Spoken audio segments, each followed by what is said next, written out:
Hey, I'm Kalani. I was just working on this new painting of, well, me. It's a self-portrait, an image that reflects what I look like to other people. Now, I'm going to let you in on a little secret. When I was learning to paint, self-portraits were my least favorite art projects. I always wanted my eyes to look different, or my smile to not be so, well, smiley. I tried to make my self-portrait look like what I thought was right, instead of making it look like me. You know why?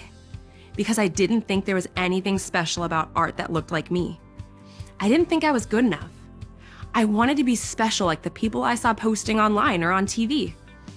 It took me a long time to realize that we have all been created special and unique. But what makes us so special? What makes us different from all the plants, animals, and other things that God created? These are some big questions. And when I have questions like this, I turn to the Bible.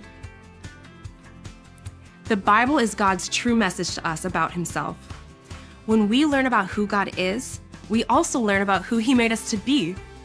Let's look in Genesis, the very first book of the Bible, and learn about the very first people God ever made. Let's see what it says. God made people. Genesis 1-2. In the beginning, God made a beautiful and special world. He made light and dark, sky, sea, and land. Then, God made the stars, sun, and moon. He made the trees and plants, the birds, animals, and even people. God spoke, and everything was created as He said.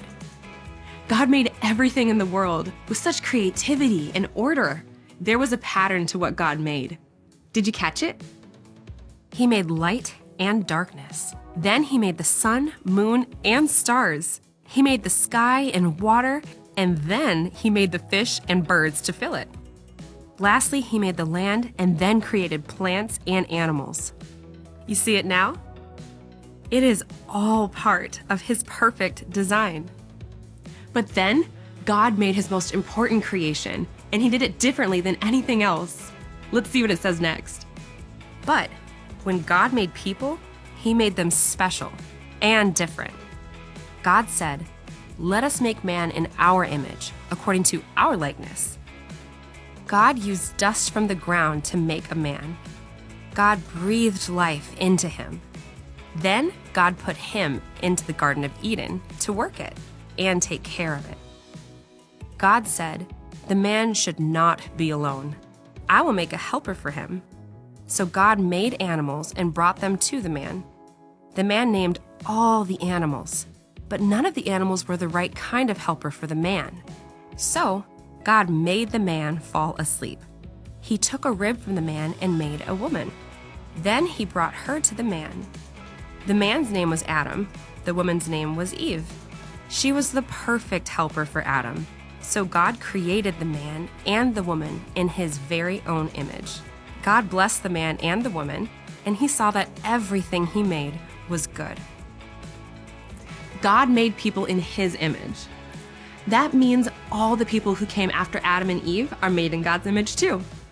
You may be wondering, what exactly does it mean to be made in God's image? Does it mean we have the same eyebrows as God? Not really.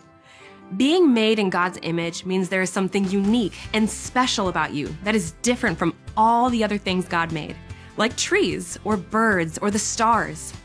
God made you like Himself.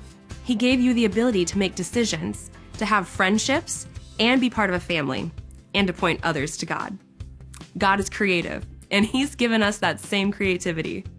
God is relational, and we are meant to live in relationship with God and others. All of that came from God. So who you are, your identity, is valuable and unique because you are made in God's image.